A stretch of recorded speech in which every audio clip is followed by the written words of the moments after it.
Hello दोस्तों, नमस्कार। स्वागत है आपका मौरी क्लासेस के यूट्यूब चैनल में। दोस्तों, हम एसएससी के लिए मैथ्स का प्रैक्टिस सेट सोल्व कर रहे हैं। ये प्रैक्टिस सेट हमारा 2 होने वाला है। अगर दोस्तों इससे पहले वाले प्रैक्टिस सेट को अभी तक नहीं देखे हो तो उसे भी जाकर ज़रूर देख लीजिएगा। सभी प्रैक्टिस सेट इम्पोर्टेंट होने वाले हैं। मैथ्स के कुछ सेट वाइज प्रश्न होते हैं जो एग्जाम में बार बार पूछे जाते हैं। उस टाइप के सभी प्रश्नों को कवर करेंगे। तो चलिए शुरू करते हैं। प्रश्न नंबर 1 से हमें क्वेश्चन नंबर 1 दिया है, संख्या को जोड़ना है। दोस्तों सरल प्रश्न से शुरू करेंगे, लास्ट तक आपको सभी प्रकार के प्रश्न देखने को मिलेंगे। ठीक है, तो चलिए हमें दिया है बार वाली संख्या और पॉइंट वाली है। ठीक है, इसे जोड़ना है। तो दोस्तों एक बात ये है कि आप इसे जोड़ भी सकते हो या फिर इसे आसानी से भी सोल्व कर सकते हो मात्र 2 सेकंड में। कैसे?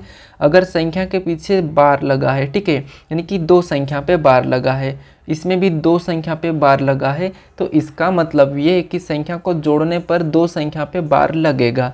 तो देखिए ऑप्शन ए में कोई बार नहीं लगा, ऑप्शन ए हटेगा। ऑप्शन डी में एक ही संख्या पे बार लगेगा तो ऑप्शन डी वाला भी हट जाएगा।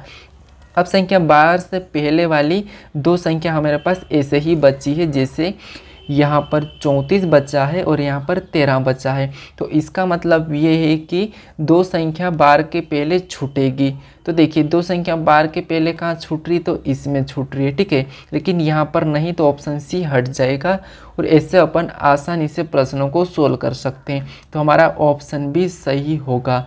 आप इसे कॉपी पे भी जोड़कर देख सकते हो, आपका ऑप्शन बी ही आएगा। ठीक है, चलिए बढ़ते हैं क्वेश्चन नंबर 2 की ओर। क्वेश्चन नंबर 2 दिया है, यदि संख्या 7, 5, 8, P0, 9, Q5 संख्या 3 से विभाज्य है तो P प्लस Q का न्यूनतम मान क्या होगा। ठीक है, तो दोस्तों विभाज्य का प्रश्न है, हमें पूछा है कि P और Q पे कौन सी संख्या को रखेंगे कि ये संख्या सारी 3 से विभाजित हो जाए। ठीक है, तो देखिए आपको ये पता होना चाहिए कि 3 का नियम क्या कहता है। तो 3 का नियम कहता है कि सभी संख्या का योग 3 के पहाड़े में आना चाहिए।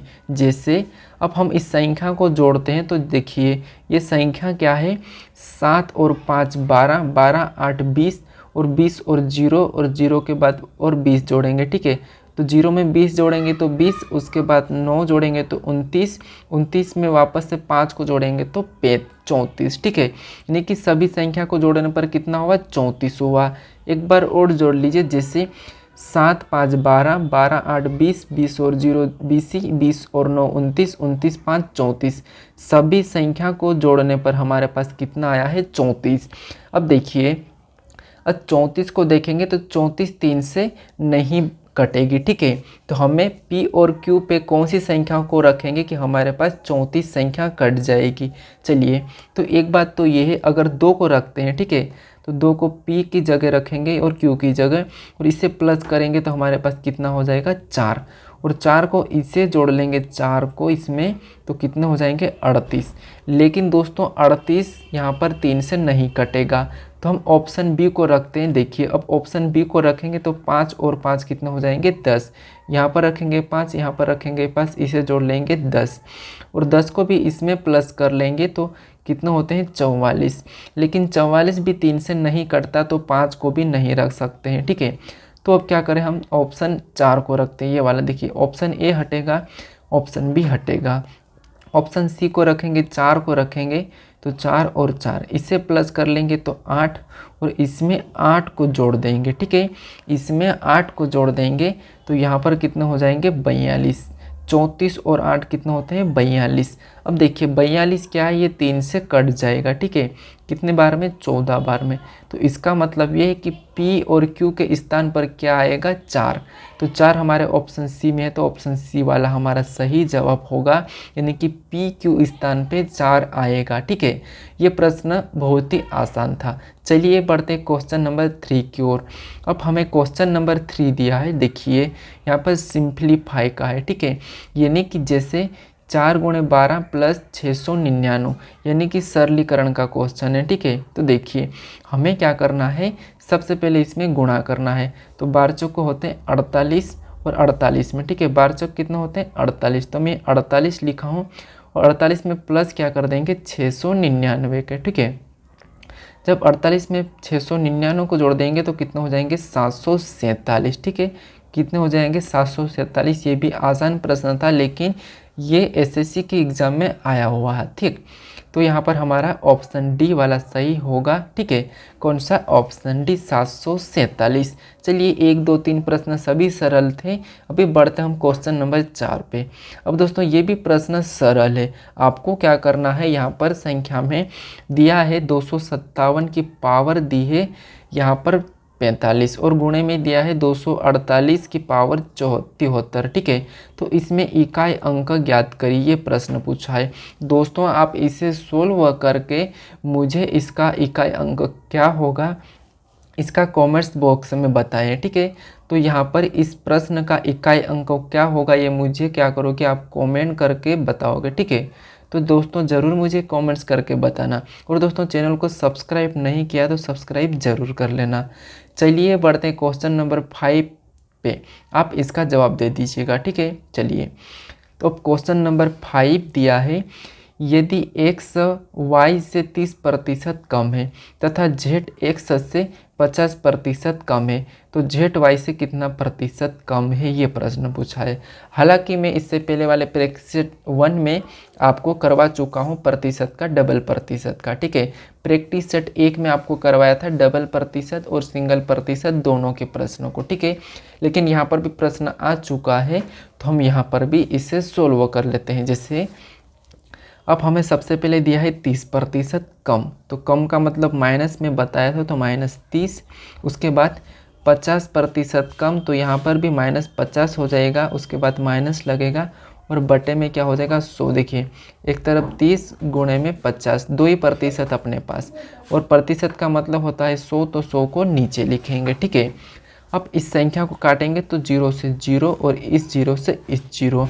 अब यहाँ पर प्लस प्लस यानी कि माइनस माइनस प्लस होता है, तो 30 और 50 80, उसके बाद माइनस का यही लगेगा और ये संख्या बची है तो 5 3 15। ठीक है, कितना 15। अब 80 में से 15 घटा लेंगे तो कितने बचेंगे 65। ठीक है, यानी कि यहाँ पर कितना प्रतिशत कम है, तो 65% कम है। ठीक है, कितना 65। अब 65 देखेंगे तो ऑप्शन सी में दिया था, तो ऑप्शन सी वाला हमारा सही जवाब होगा। चलिए बढ़ते हैं क्वेश्चन नंबर 6 की ओर। अब क्वेश्चन नंबर 6 से दिया है 10 वस्तुओं का क्रय मूल्य 9 वस्तुओं के विक्रय मूल्य के बराबर है, प्रतिशत लाभ ज्ञात करें। तो दोस्तों प्रश्न कहा है कि 10 वस्तु का क्रय मूल्य, जिससे ये 10 वस्तु इसका क्रय मूल्य, ठीक है, 9 वस्तु के विक्रय मूल्य के बराबर, जैसे इसका 1 है तो इसका भी 1 है। ठीक है, देखिए यहाँ आप 1 की जगह कोई सी भी संख्या को ले सकते हो। इसका तिर्या गुणा करेंगे तो 10 एकम 10। ठीक है, ये है विक्रय मूल्य माइनस क्रय मूल्य। ठीक है, तो 9 एकम 9, तो ये हमारा क्रय मूल्य बटे क्रय मूल्य को ही लिखेंगे और प्रतिशत निकालना है तो गुणे में 100। ठीक है, गुणे में 100। अब यहाँ पर क्या करेंगे, ये संख्या माइनस हो जाएगी तो 9 में से यानी कि 10 में से 9 जाएगा तो 1 और बटे में 9 और गुणे में 100। ठीक है, गुणे में 100। अब 1/9 गुणे 100, इसका मतलब क्या होता है 11 सहित 1/9 प्रतिशत होता है। चाहो तो आप सोल्व कर सकते हैं, जैसे 9 एकम 9, 10 था तो 1 बचा, 9 एकम 9, 1 बचा तो 1 ऊपर और बटे में 9। ये हमारा उत्तर हो जाएगा 11 सहित 1/9। चलिए तो इसका सही जवाब क्या होगा, तीसरा। अब बढ़ते हैं क्वेश्चन नंबर 7 की ओर। क्वेश्चन नंबर 7 दिया है A अनुपात B अनुपात C का अनुपात 3:2:5 है। 500 रुपये में से C को कितने रुपये मिलेंगे, यानी कि यहाँ पर हमें पैसों को बांटना है। ठीक है, तो हमें क्या करना है, C का पूछा है, तो जब भी आपका अनुपात का प्रश्न पूछे तो अनुपात को सभी को जोड़ना है। सभी को जोड़ा तो कितना है, ठीक है, 3 और 2 5 और 5 और 5 10, सभी को जोड़ने पर 10, उसे नीचे लिखेंगे और किसका पूछा उसे ऊपर। तो C का अनुपात है 5, C का पूछा है तो C को ऊपर लिख लेंगे और यहाँ पर गुणे में क्या लिखेंगे 500 रुपये को बांटना है। अब इस 0 से इस 0 को काटेंगे तो ये कटेगा, अब यहाँ पर संख्या गुणा हो जाएगा तो 5 5 25 और 0 का 0, यानी कि C का हिस्सा कितना होगा 250। और 250 ऑप्शन में देखेंगे तो ऑप्शन बी में दिया है, तो ऑप्शन बी वाला हमारा सही जवाब होगा। अगर आपको बी का निकालना है तो क्या करोगे, यहाँ पर 500 रुपये को बी के लिए हिस्सा निकालना है, तो गुणे नीचे तो क्या होगा 10, ठीक है, नीचे क्या होगा 10 और b का अनुपात क्या है 2, तो ऊपर लिख लेंगे 2, तो अब b का निकल जाएगा, जैसे 0 से 0 और 5 दूना 10, ठीक है, 5 दूना 10 और 0, मतलब b का हिस्सा कितना है तो 100 और यहाँ पर c का कितना है 250 और a का भी आप वैसा ही निकाल सकते, तो a का हिस्सा मुझे निकाल कर कमेंट करें, ठीक है। इस क्वेश्चन नंबर 7 का a का हिस्सा मुझे निकाल कर कमेंट करें, ठीक है। मैंने c का बताया 250 आया, ऑप्शन बी हमारा सही जवाब होगा। चलिए बढ़ते हैं क्वेश्चन नंबर 8 की ओर। अब हमें क्वेश्चन नंबर 8 दिया है 15% तथा 40% सांद्रता वाले दो चीनी के घोलों को किस अनुपात में मिलाया जाए ताकि 30% सांद्रता वाला घोल प्राप्त हो, ठीक है। तो दोस्तों एक इसका तरीका है, जैसे एक तरफ हमें सस्ता और एक तरफ महंगा लिखना है और उसमें जो प्रतिशत दिए उसे घटा लेना, जैसे इस टाइप से, ठीक है, ये वाला। तो चलिए अब हम घटाते हैं, जैसे एक तरफ क्या लिखेंगे 15%, तो ये है 15, ये सस्ता वाला। उसके बाद एक तरफ है 40, तो यहाँ पर लिखेंगे 40, ठीक है, और इसमें से क्या घटा लेंगे, इस 30 को घटा लेंगे। अब यहाँ से घटाएंगे इससे तो कितना बचेगा, क्रॉस में घटाना है, तो 40 में से 30 जाएंगे तो 10 और इधर से 30 में से 15 जाएंगे तो 15 बचेंगे, ठीक है। ये क्या हो जाएंगे, अनुपात में हो जाएंगे, ठीक है। तो इसे क्या करना, क्रॉसिंग में घटाना है। घटाने पर हमारे पास कितना आया है 10 और 15, इसे काटेंगे तो 5 दूना 10 और ये कटेगा तो 5 तिरिया 15, अनुपात वैसा ही लिखेंगे और ये 3।